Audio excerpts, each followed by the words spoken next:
ವೀಕ್ಷಕರೇ ನಮಸ್ಕಾರ. ಹೆಂಗಸರ ದೇಹದಲ್ಲಿ ಈ ಭಾಗ ದೊಡ್ಡದಾಗಿದ್ರೆ ಗಂಡನಿಗೆ ಸದಾ ಅದೃಷ್ಟ ಒಲಿದು ಬರ್ತಾನೇ ಇರುತ್ತೆ ಅನ್ನೋ ರಹಸ್ಯ ಮಾಹಿತಿಯನ್ನ ಈ ವಿಡಿಯೋದಲ್ಲಿ ನಾನು ನಿಮಗೆ ತಿಳಿಸ್ಕೊಡ್ತೀನಿ. ಈ ವಿಡಿಯೋಗೆ ಈಗಲೇ ಒಂದು ಲೈಕ್ ಕೊಟ್ಟು ವಿಡಿಯೋದ ಕೆಳಗಡೆ ಓಂ ನಮೋ ಭಗವತೆ ವಾಸುದೇವಾಯ ಅಂತ ಕಮೆಂಟ್ ಮಾಡೋದಕ್ಕೆ ಮರಿಬೇಡಿ. ಗಂಡ ಹೆಂಡತಿ ದಾಂಪತ್ಯ ರಥದ 2 ಚಕ್ರಗಳು ಮತ್ತು 2 ಕಣ್ಣುಗಳಿದ್ದಂತೆ ಅಂತಾನೆ ಹೇಳ್ಬೋದು. ದಾಂಪತ್ಯ ಜೀವನ ಸಂತೋಷವಾಗಿರ್ಬೇಕು ಅಂತಂದ್ರೆ ಗಂಡ ಹೆಂಡತಿಯರ ನಡುವೆ ಸಾಮರಸ್ಯ, ಪ್ರೀತಿ ಇರಲೇಬೇಕು. ಯಾವುದಾದ್ರೊಂದು ದೋಷವಿದ್ರೂ ಕೂಡ ಜೀವನದ ಗಾಡಿಯು ಸರಿಯಾಗಿ ಓಡಿಸೋದಕ್ಕೆ ಸಾಧ್ಯ ಆಗೋದಿಲ್ಲ. ಆಗ ದಾಂಪತ್ಯದಲ್ಲಿ ವಿರಸ ಶುರುವಾಗುತ್ತೆ. ಧರ್ಮಗ್ರಂಥಗಳಲ್ಲಿ ಹೆಂಡತಿಯನ್ನ ಅರ್ಧಾಂಗಿನಿ ಅಂತ ಕರೆಯೋದಕ್ಕೆ ಇದು ಮುಖ್ಯ ಕಾರಣ. ಗಂಡನ ಅರ್ಧದಷ್ಟು ಪತ್ನಿಯೇ ಆಗಿರ್ತಾಳೆ. ಆಕೆ ಇಲ್ಲದೆ ಪತಿ ಅಪೂರ್ಣನಾಗ್ತಾನೆ ಅಂತಾನೆ ಹೇಳ್ಬೋದು. ಕೆಲ ಗುಣಗಳನ್ನ ಹೊಂದಿರೋ ಹೆಂಡತಿ ಪುರುಷನಿಗೆ ಅದೃಷ್ಟ ದೇವತೆಯಾಗ್ತಾಳೆ ಅಂತ ಗರುಡ ಪುರಾಣದ ಒಂದು ಶ್ಲೋಕದಲ್ಲಿ ಹೇಳಲಾಗಿದೆ. ಗರುಡ ಪುರಾಣದ ಶ್ಲೋಕದ ಪ್ರಕಾರ ಸಾ ಭಾರ್ಯ ಯಾ ಗೃಹೇ ದಕ್ಷ, ಸಾ ಭಾರ್ಯ ಯಾ ಪ್ರಿಯಂವದ, ಸಾ ಭಾರ್ಯ ಯಾ ಪತಿಪ್ರಾಣ, ಸಾ ಭಾರ್ಯ ಯಾ ಪತಿವ್ರತ ಅಂತ ಹೇಳಲಾಗಿದೆ. ಅಂದ್ರೆ 4 ಗುಣಗಳಾದ ಗೃಹದಕ್ಷ, ಪ್ರಿಯಂವದ, ಪತಿಪ್ರಾಣ ಮತ್ತು ಪತಿವ್ರತಗಳನ್ನ ಹೇಳಲಾಗಿದೆ. ಇದು ಪ್ರತಿಯೊಬ್ಬ ಹೆಣ್ಣಿನಲ್ಲಿಯೂ ಇರಲೇಬೇಕು.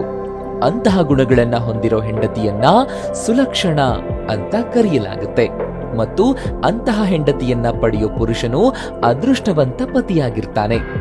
ಈ ಗುಣಗಳ ಅರ್ಥದ ರಹಸ್ಯವನ್ನ ಹೇಳ್ತೀವಿ ನೋಡಿ. ಈ ರಹಸ್ಯ ತಿಳಿದ್ರೆ ನಿಮ್ಮ ಜೀವನದಲ್ಲಿ ಹಣಕಾಸಿಗೆ, ದಾಂಪತ್ಯ ಜೀವನದಲ್ಲಿ ಪ್ರೀತಿಗೆ ಎಂದಿಗೂ ಕೊರತೆ ಇರೋದಿಲ್ಲ. ಗೃಹದಕ್ಷ ಅಂದ್ರೆ ಮನೆ ಕೆಲಸದಲ್ಲಿ ನುರಿತ ಮಹಿಳೆ ಅಂತ ಅರ್ಥ.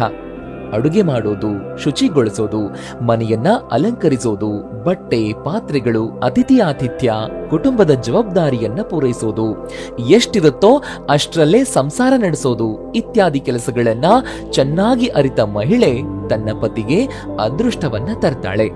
ಹಾಗೆ ಅಂತಹ ಮಹಿಳೆ ತನ್ನ ಪತಿ ಮತ್ತು ಕುಟುಂಬದಿಂದ ಸಾಕಷ್ಟು ಪ್ರೀತಿಯನ್ನ ಪಡಿತಾಳೆ ಅಂತ ಹೇಳಲಾಗುತ್ತೆ. ಪ್ರಿಯಂವದ ಅಂದ್ರೆ ಮಧುರವಾದ ಮಾತು. ಪತಿಯೊಂದಿಗೆ ಮಾತನಾಡುವಾಗ ಸಿಹಿ ಮತ್ತು ಸಂಯಮದ ಭಾಷೆಯಲ್ಲಿ ಮಾತನಾಡೋ ಮಹಿಳೆ ತನ್ನ ಗಂಡನಿಂದ ತುಂಬಾ ಪ್ರೀತಿಯನ್ನ ಪಡಿತಾಳೆ. ಪತಿಪ್ರಾಣವನ್ನ ಪತಿಪಾರಾಯಣ ಸ್ತ್ರೀ ಅಂತ ಕರೀತಾರೆ. ಅಂತಹ ಮಹಿಳೆಯರು ಗಂಡ ಹೇಳಿದ ಮಾತುಗಳನ್ನ ಅನುಸರಿಸ್ತಾರೆ. ಅವಳು ಗಂಡನ ಹೃದಯಕ್ಕೆ ನೋವು ನೀಡುವಂತಹ ಕೆಲಸವನ್ನ ಎಂದಿಗೂ ಮಾಡೋದಿಲ್ಲ. ಅದಕ್ಕಾಗಿಯೇ ಅವರ ಗಂಡಂದಿರು ಕೂಡ ಅಂತಹ ಮಹಿಳೆಗೆ ಪ್ರೀತಿ ಮತ್ತು ಗೌರವವನ್ನ ನೀಡ್ತಾರೆ. ಗಂಡನ ಮನಸ್ಸನ್ನ ಅರಿತು ಅವನ ಇಚ್ಛೆಯನ್ನರಿಯುವ ಪತ್ನಿ ಈಕೆ. ಇಚ್ಛೆಯನ್ನರಿತು ನಡೆಯುವ ಪತ್ನಿ ಇರಲು ಸ್ವರ್ಗಕ್ಕೆ ಕಿಚ್ಚು ಹಚ್ಚೆಂದ ಸರ್ವಜ್ಞ ವಚನವೂ ಕೂಡ ಇದನ್ನೇ ಹೇಳುತ್ತೆ.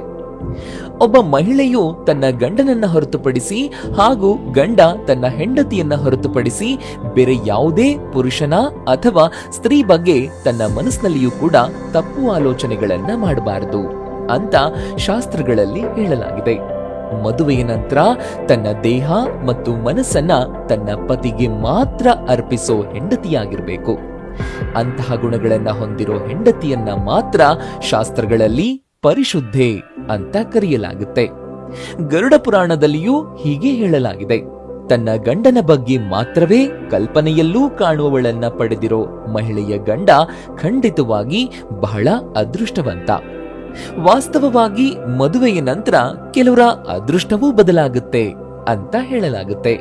ನೀವು ಮದುವೆಯ ವಯಸ್ಸಿಗೆ ಬಂದಿದ್ರೆ ನಿಮ್ಮ ಜೀವನ ಸಂಗಾತಿ ಹೇಗಿರ್ಬೇಕು ಅನ್ನೋ ಕಲ್ಪನೆಯನ್ನ ಮಾಡ್ಕೊಂಡಿರ್ತೀರಿ. ಇದು ಸಹಜ. ನಿಮ್ಮ ಜೀವನ ಸಂಗಾತಿ ನಿಮಗೆ ಅದೃಷ್ಟವಂತರಾಗಿರ್ತಾರೆಯೇ? ಜೀವನ ಸಂಗಾತಿಯ ಆಗಮನದಿಂದ ನಿಮ್ಮ ಅದೃಷ್ಟವು ಬೆಳಗುತ್ತಾ ಅನ್ನೋದನ್ನ ತಿಳ್ಕೊಳ್ಳೋದು ಸ್ವಲ್ಪ ಕಷ್ಟ. ಆದ್ರೆ ಸಾಮುದ್ರಿಕ ಶಾಸ್ತ್ರದಲ್ಲಿ ಕೆಲವು ಮಂಗಳಕರ ಚಿಹ್ನೆಗಳು ಜೀವನ ಸಂಗಾತಿಯಲ್ಲಿದ್ರೆ ಅವಳು ತನಗೆ ಮಾತ್ರವಲ್ಲದೆ ತನ್ನ ಕುಟುಂಬಕ್ಕೂ ಕೂಡ ತುಂಬಾ ಅದೃಷ್ಟಶಾಲಿ ಅಂತ ಹೇಳಲಾಗಿದೆ. ಭವಿಷ್ಯ ಪುರಾಣ, ಗರುಡ ಪುರಾಣ, ವಿಷ್ಣು ಪುರಾಣ ಸೇರಿದಂತೆ ಹಲವು ಪುರಾಣಗಳಲ್ಲಿಯೂ ಈ ವಿಷಯಗಳು ಉಲ್ಲೇಖವಾಗಿವೆ. ಹಾಗಾಗಿ ವಿವಾಹ ಸಂಗಾತಿಯನ್ನ ಆಯ್ಕೆ ಮಾಡಿಕೊಳ್ಳುವಾಗ ಈ ಗುಣಗಳತ್ತಲೂ ಕೂಡ ಗಮನ ಹರಿಸಿದ್ರೆ ನಿಮ್ಮ ಜೀವನ ಸಂಗಾತಿಯು ನಿಮ್ಮ ಮನೆಗೆ ಶಾಶ್ವತವಾಗಿ ಮಂಗಳಕರವಾದ ಲಾಭಗಳನ್ನ ತರುವಂತಹ ಸಾಧ್ಯತೆ ಇದೆ. ಆ ಗುಣಗಳೇನು ಅನ್ನೋದನ್ನ ನೋಡೋಣ. ಮಹಿಳೆಯ ಕುತ್ತಿಗೆಯು 4 ಬೆರಳುಗಳಷ್ಟು ಉದ್ದವಿದ್ರೆ ಮತ್ತು ಅದರಲ್ಲಿ 3 ಗೆರೆಗಳು ಗೋಚರಿಸಿದ್ರೆ ಅಂತಹ ಮಹಿಳೆಯನ್ನ ಅದೃಷ್ಟವಂತೆ ಅಂತ ಪರಿಗಣಿಸಲಾಗುತ್ತೆ ಅನ್ನೋದನ್ನ ಭವಿಷ್ಯ ಪುರಾಣದಲ್ಲಿ ಹೇಳಲಾಗಿದೆ. ಅಂತಹ ಮಹಿಳೆಯರಲ್ಲಿ ಸಾಕಷ್ಟು ಚಿನ್ನ ಮತ್ತು ಬೆಳ್ಳಿ ಸಂಗ್ರಹ ಇರುತ್ತೆ ಅಂತ ಹೇಳಲಾಗುತ್ತೆ. ಗಾರ್ಗಮುನಿಯ ಪ್ರಕಾರ ಮಹಿಳೆಯ ಕುತ್ತಿಗೆಯ ಮೇಲೆ 3 ಗೆರೆಗಳು ಗೋಚರಿಸಿದ್ರೆ ಮತ್ತು ಆಕೆಯ ಕುತ್ತಿಗೆ ಸುಂದರವಾಗಿ ದುಂಡಗಿನ ಆಕಾರದಲ್ಲಿದ್ರೆ ಅದು ತುಂಬಾ ಮಂಗಳಕರ ಫಲಗಳನ್ನ ನೀಡುತ್ತೆ. ದಪ್ಪವಾಗಿರೋ ಮಹಿಳೆಯರು ಬಲವಾದ ಅಂದ್ರೆ ಮೃದು ಸ್ವಭಾವದ ಮಹಿಳೆಯರು ಅಂತ ಅರ್ಥ. ಎಲ್ಲಾ ಕಡೆಯಿಂದ ದುಂಡಾಗಿರೋ ಮತ್ತು ಸ್ವಲ್ಪ ಹಳದಿ ಬಣ್ಣದಲ್ಲಿರೋ ಕೆನ್ನೆಯನ್ನ ಹೊಂದಿರೋದು ತುಂಬಾ ಮಂಗಳಕರ ಅಂತ ಹಸ್ತ ಸಾಮುದ್ರಿಕ ಶಾಸ್ತ್ರದಲ್ಲಿ ಹೇಳಲಾಗಿದೆ. ಸುಂದರ, ಕಾಂತಿಯುತ, ಬೆಳ್ಳಗಿರೋ ಮತ್ತು ಸ್ವಲ್ಪ ಮುಂದಕ್ಕೆ ಚಾಚಿಕೊಂಡಿರೋ ಹಲ್ಲುಗಳನ್ನ ಹೊಂದಿರೋ ಮಹಿಳೆಯರು ಅದೃಷ್ಟವಂತರು ಅಂತ ಭವಿಷ್ಯ ಪುರಾಣದಲ್ಲಿ ಹೇಳಲಾಗಿದೆ. ಅಂತಹ ಮಹಿಳೆಯರು ರಾಜವೈಭೋಗದ ಜೀವನವನ್ನ ನಡೆಸ್ತಾರೆ. ಮತ್ತೊಂದೆಡೆ ಮಹಿಳೆಯ ಹಲ್ಲುಗಳು ತುಂಬಾ ತೆಳ್ಳಗಿದ್ರೆ ಅಥವಾ ಚಿಕ್ಕದಾಗಿದ್ರೆ ಅಥವಾ ಮಧ್ಯೆ ಹೆಚ್ಚು ಅಂತರವಿದ್ರೆ ಅದನ್ನ ಮಂಗಳಕರ ಅಂತ ಪರಿಗಣಿಸಲಾಗುವುದಿಲ್ಲ. ಭವಿಷ್ಯ ಪುರಾಣದ ಪ್ರಕಾರ ನಾಲಿಗೆ 4 ಲಕ್ಷಣಗಳನ್ನ ಹೊಂದಿರಬೇಕು. ಅದು ಉದ್ದ, ನೇರ, ತೆಳ್ಳಗಿನ ಮತ್ತು ತಾಮ್ರದಂತಹ ಕೆಂಪು ಬಣ್ಣದ್ದಾಗಿರಬೇಕು. ನಾಲಿಗೆ ಕೆಂಪು ಮತ್ತು ಮೃದುವಾಗಿರೋ ಮಹಿಳೆಯರು ಸುಂದರ ಜೀವನವನ್ನ ನಡೆಸ್ತಾರೆ ಅಂತ ಸ್ಕಂದ ಪುರಾಣಗಳಲ್ಲಿ ಹೇಳಲಾಗಿದೆ. ಭವಿಷ್ಯ ಪುರಾಣದ ಪ್ರಕಾರ ನಗುವಾಗ ಹಲ್ ಕಾಣಿಸದೇ ಇದ್ರೆ ಮತ್ತು ಕೆನ್ನೆ ಊದ್ಕೊಂಡ್ರೆ ಹಾಗೇನೆ ಕಣ್ಮುಚ್ಚಿದ್ರೆ ಅದು ತುಂಬಾ ಶುಭ ಸಂಕೇತವಾಗಿದೆ. ಇನ್ನು ಮಹಿಳೆಯ ದೇಹದಲ್ಲಿ ಈ ಅಂಗಾಂಗಗಳು ದೊಡ್ಡದಾಗಿದ್ರೆ ಅದೃಷ್ಟದ ಫಲವನ್ನ ಪಡಿತಾರೆ ಅನ್ನುತ್ತವೆ ಹಿರಿಯರ ಅನುಭವದ ಮಾತುಗಳು. ಮದುವೆಯಾಗೋ ಹುಡುಗ ಅಥವಾ ತವರು ಮನೆಯವರಾಗಿರಬಹುದು ವಿಶೇಷವಾದ ಫಲವನ್ನ ಈ ರೀತಿಯ ಹೆಣ್ಣು ಮಕ್ಕಳಿಂದ ಪಡಿತಾರೆ. ಮೊದಲಿಗೆ ಹೆಂಗಸರ ಕಿವಿ ದೊಡ್ಡದಾಗಿದ್ರೆ ಅದು ಅತ್ಯಂತ ಅದೃಷ್ಟ ಅಂತ ಹೇಳಲಾಗುತ್ತೆ. ಕಿವಿ ದೊಡ್ಡದಾಗಿರೋ ಹೆಣ್ಮಕ್ಳು ಅತ್ತೆ ಮನೆಗೆ ಹೋದಾಗ ಅತ್ತೆಯ ಮನೆ ಅಭಿವೃದ್ಧಿಯಾಗುತ್ತೆ ಅಂತ ಹೇಳಲಾಗುತ್ತೆ. ಅತ್ತೆಯಿಂದ ತುಂಬಾನೇ ಪ್ರೀತಿಯನ್ನ ಪಡ್ಕೊಳ್ತಾರೆ. ಇವರು ಯಾವಾಗ್ಲೂ ಯಶಸ್ಸನ್ನ ಜೊತೆಗೇ ಹೊಂದಿರ್ತಾರೆ. ಅಂದ್ರೆ ಯಶಸ್ಸು ಇವರಿಗೆ ತುಂಬಾ ಬೇಗನೆ ಸಿಗುತ್ತೆ. ಇವರು ಅದೃಷ್ಟವನ್ನ ಹೊತ್ತು ತಂದಿರ್ತಾರೆ ಅಂತ ಹೇಳಿದ್ರೆ ತಪ್ಪೇ ಆಗೋದಿಲ್ಲ. ಇನ್ನು 2ನೇದು ಉದ್ದನೆಯ ಕಾಲುಗಳು. ಇಂತಹ ಹೆಣ್ಣು ಮಕ್ಕಳಿಗೆ ಲಕ್ಷ್ಮೀ ದೇವಿಯ ಅನುಗ್ರಹ ಸಿಗುತ್ತೆ. ಇವರು ಎಲ್ಲಿರ್ತಾರೋ ಅಲ್ಲಿ ದುಡ್ಡಿರುತ್ತೆ.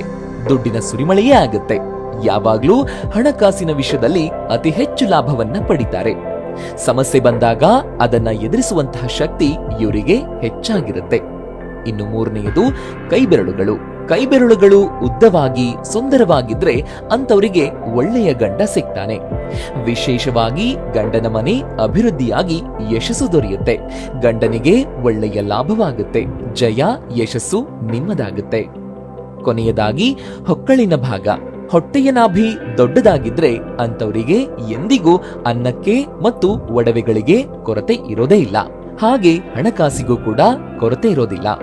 ಸಾಕ್ಷಾತ್ ತಾಯಿ ಲಕ್ಷ್ಮೀ ದೇವಿ ಅನುಗ್ರಹವಿರುತ್ತೆ. ಈ ಹೆಣ್ಮಕ್ಳಿಗೆ ಯಾವಾಗ್ಲೂ ಕೂಡ ಅದೃಷ್ಟ ಅನ್ನೋದು ಬೆನ್ ಹಿಂದೆ ಇರುತ್ತೆ. ಇನ್ನು ಹೊಕ್ಕಳಿನ ಭಾಗ ಸುಂದರವಾಗಿದ್ರೂ ಕೂಡ ಇಂತಹ ಹೆಣ್ಮಕ್ಳು ಅದೃಷ್ಟಶಾಲಿಯಾಗಿರ್ತಾರೆ.